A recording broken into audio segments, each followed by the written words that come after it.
14e sommet de la francophonie, en direct de Kinshasa.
nous sollicitons votre attention pour écouter l'allocution de son Excellence M. Joseph Kabila Kabange, président de la République démocratique du Congo.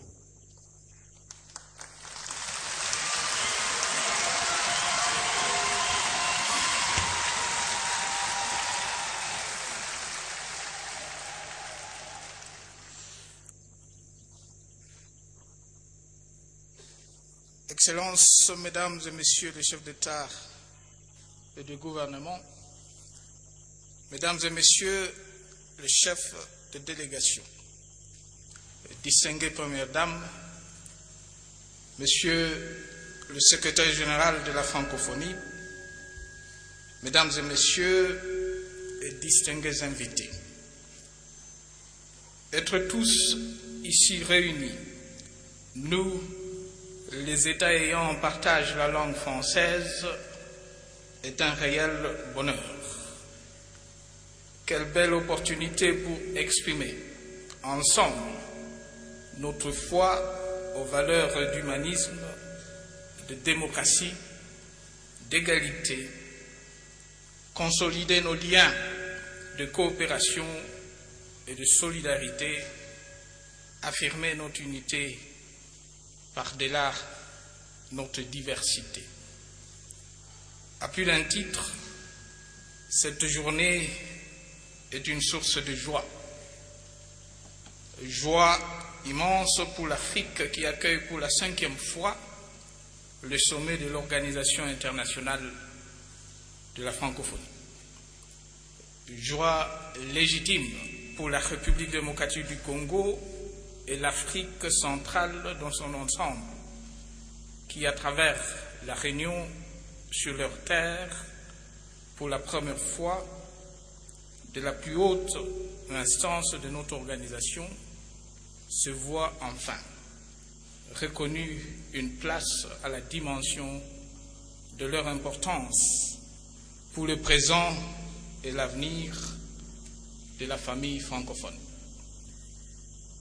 Que tous ceux qui, État et gouvernement, ont concouru à cette fin et dont les représentants ont fait le déplacement de Kinshasa trouvent ici l'expression de notre reconnaissance.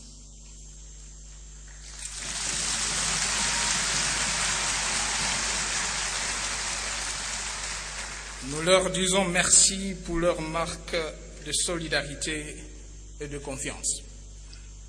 Quant au président Abdou Diouf, secrétaire général de la francophonie, nous lui rendons un hommage mérité pour l'impulsion qu'il donne à notre organisation et sa contribution à son rayonnement.